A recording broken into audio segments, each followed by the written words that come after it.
Hey guys, it's Method. I just wanted to have a quick disclaimer before we start up.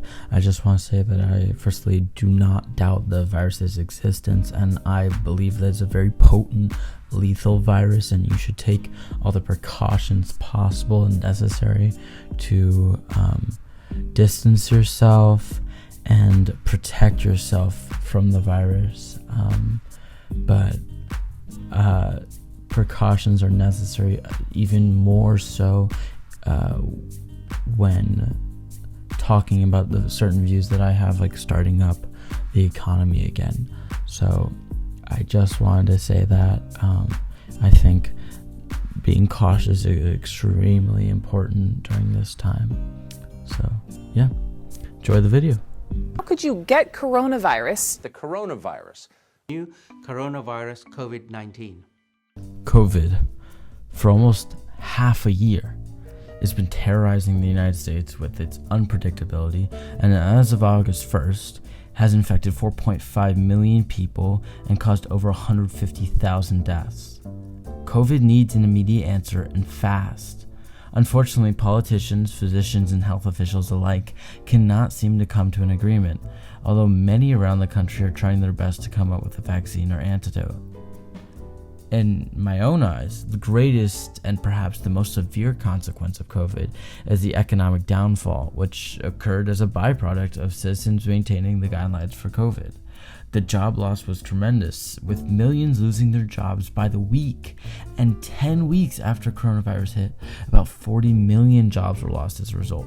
And now polls predict that there will be permanent damages to the infrastructure of the US job market. From the Worldometer, which has slightly inflated numbers from CNN, but they say nearly half the total cases have already recovered, 2.3 million out of 4.7 million, and of the active cases, which is a little more than 2.2 million, around 19,000 of those cases are in serious condition.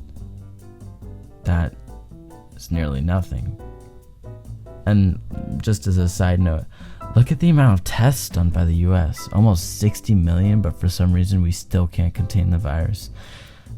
For me, at least, it's really concerning that we are investing so much funding, but we still can't seem to find an answer.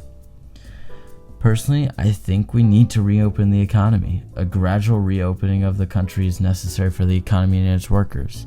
And although both of the rounded numbers are sure to fluctuate as they are doing currently, the economy is disproportionately affecting people, right? Like, let's take the total amount of cases. 40 million to 4.5 is comparable, but that's the peak of both. In April, the unemployment percentage was 14.7%, and then the beginning of July it dropped to 11.1%, which still means that millions are unemployed, approximately 25 to 30 million, probably more to 26 million. 26 million. That's insane. I'm sorry, but this amount is barely even comparable to COVID cases, which is about 2.3 million, but these are of the people that have COVID, right? It's incomparable to the people that have severe cases. It's about 19,000 versus 27 million. And the Motley Fool group said that many of these workers are going to have to find new jobs in an already struggling job market. And some are going to have to change their entire career path. This comparison even ignores the fact that Motley Fool Group and Fox Business reported about a poll that predicted that about 10 million jobs would be permanently lost after COVID, with no relief for unemployment in sight. What's worse, if businesses are forced to shut down again, the morale and persistence of the American worker could start to deteriorate. And although the numbers from April were when unemployment was at its peak, if we have a recession of the current mandates, not only would that number most likely return to 40 million, but there's a high possibility that numbers would increase due to the decrease in resolve in Americans. And although that's speculation, it sort of seems plausible. Federal Reserve Chairman Jerome Powell says, "I think a second wave would really undermine public confidence and make for a significantly longer recovery and weaker recovery."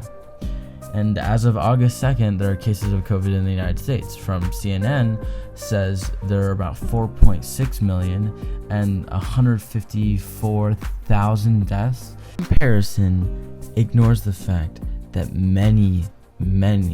a vast number of these cases are non-critical cases.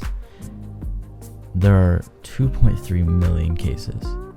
There are 19,000 critical cases, right?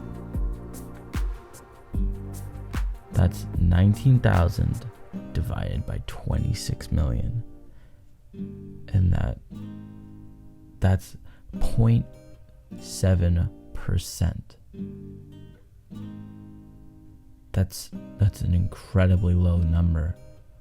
And I should mention that these jobs that we're talking about are more than likely blue collar jobs, because the first jobs that had to go were manual labor jobs, because they can't work from home. They're in close quarters. They had to be given up because of the mandates.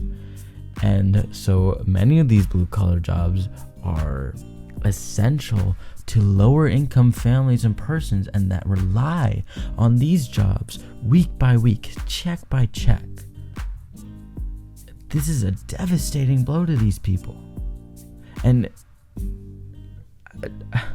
I don't know how it's comparable. I mean, we're letting millions of Americans struggle. I just don't know how we can let this happen for months on end. And another thing I should point out while we're here, an astounding amount of people that contract COVID are 65 plus. Do you know why that's really interesting and incredibly relevant to the economy and the workforce in general? It's because the vast majority of people who are working in the workforce are below that number. Now, can younger people contract the virus? Of course they can. Dr. Fauci said so himself, and I'm not going to dispute Dr. Fauci. But look at the percentages. About 81% of all total deaths that come from the coronavirus are from the age ranges of 65 plus, and they become about 92% if you do 55 plus. And so then you have about 9% of that rest of that workforce unable to work because of really low people in critical condition. And I understand that people are struggling and hurting because of the coronavirus, not just because of the economy, but because of the virus itself. It's a very potent and it's a lethal virus. But I just don't think it can be this large of a deterrent. And I agree with the steps that the government took in the beginning when no one had information and concrete data on the coronavirus. I'm not going to dispute any of that and say that was a bad decision, because it's better safe than sorry.